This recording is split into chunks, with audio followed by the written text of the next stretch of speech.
The chill of the German spring of 1945 carried more than just the scent of melting snow. It carried the acrid temps of gunpowder and the faint, unsettling perfume of a new, colder conflict. In the recently liberated town of Falkenberg, nestled in a valley scarred by artillery, the immediate threat of the Wehrmacht had vanished. American and Soviet forces, having converged in a brief, messy, joint operation, now stood side by side, yet miles apart. Captain Thomas Riley, an American OSS officer with a background in engineering, felt the weight of the coming peace. His orders were clear: secure any remaining Nazi scientific assets, prevent chaos, and aid the displaced. He looked at the bombed-out rail yards, at the bewildered faces of German civilians emerging from cellars, and saw a landscape that needed rebuilding. Major Sofia Petrova, a Soviet political officer, saw a different landscape. For her, Falkenberg was a strategic gain, a point of leverage, and a territory to be purged of lingering fascist elements and brought into the socialist order. Her eyes, sharp and unwavering, scanned not for damage, but for resources, for potential collaborators, for the means to fortify the Soviet sphere of influence. Their shared front had ended the moment the last Nazi machine gun fell silent. What remained was the vast ideological chasm between them. The immediate flashpoint was the Falkenberg Institute of Applied Physics. Rumors had circulated for weeks about its advanced research into rocket propulsion, perhaps even atomic fission. Both sides wanted the scientists, the data, the very essence of its dangerous brilliance. Riley's team focused on securing the main laboratory building. Discovered Professor Karl Richter, the Institute's lead scientist, and a handful of his emaciated team huddled in a reinforced bunker, clutching blueprints and data reels. Riley's instinct was to offer food, medical aid, and the promise of a safe passage to Allied lines, emphasizing their free will. But Sofia Petrova arrived minutes later, her company of grim-faced soldiers already fanning out to secure the perimeter. These scientists, she stated, her voice flat, cutting through the thin air, are now under Soviet protection. Their knowledge belongs to the victorious peoples. Riley stepped forward, placing himself between Petrova's soldiers and Richter. Major, these are civilians. They've been forced to work under duress. They're not prisoners of war. They have the right to choose their future. Petrova's gaze hardened. Choice. What choice did our people have under fascist boots? Their knowledge served the enemy. Now it will serve the cause of justice, guided by the Soviet state. They will be repatriated. The word repatriated in Soviet parlance carried a chilling undertone of forced allegiance.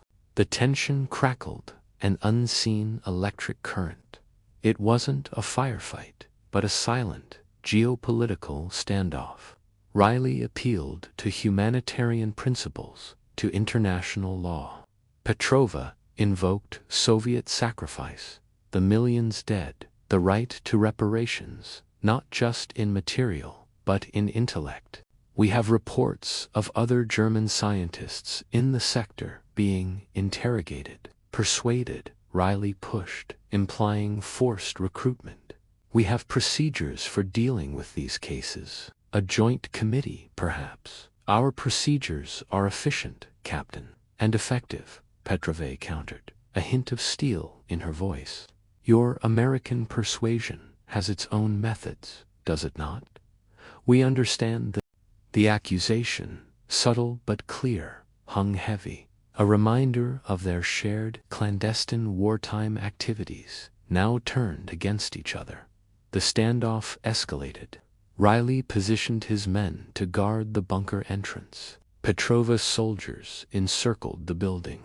The air vibrated with unspoken threats.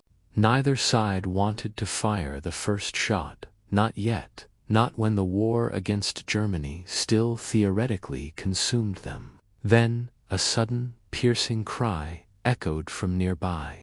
A group of displaced persons, Polish and Ukrainian laborers, who had been forced to work at the institute, emerged from hiding.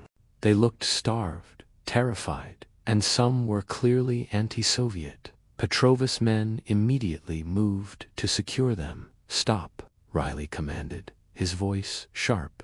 "These are refugees. They need aid, not internment. They are citizens of liberated Soviet lands, or collaborators with the fascists." Petrova retorted, her expression unwavering.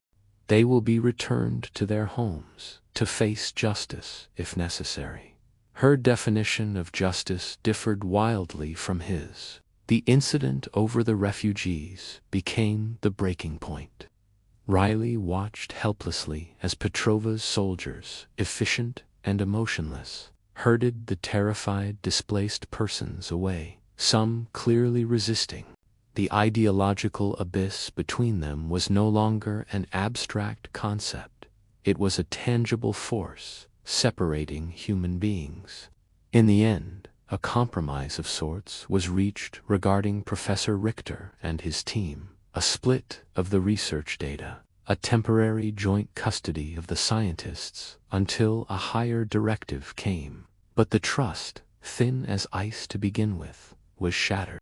Days later, Riley watched as Soviet flags were hoisted over every significant building in Fürstenberg, replacing the hastily hung Allied banners. He saw Soviet political officers setting up local administrations, bypassing the attempts at democratic self-governance he had hoped to foster.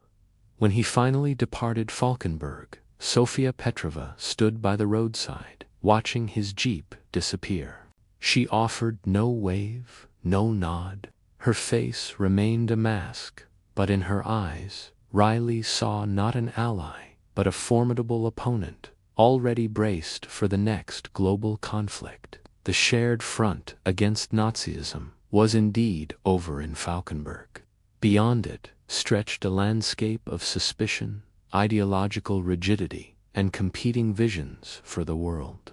The town, once a symbol of joint victory, became a chilling microcosm of the Iron Curtain that would soon descend, hardening the lines between former allies and drawing the initial battle plans for the decades of Cold War that lay ahead.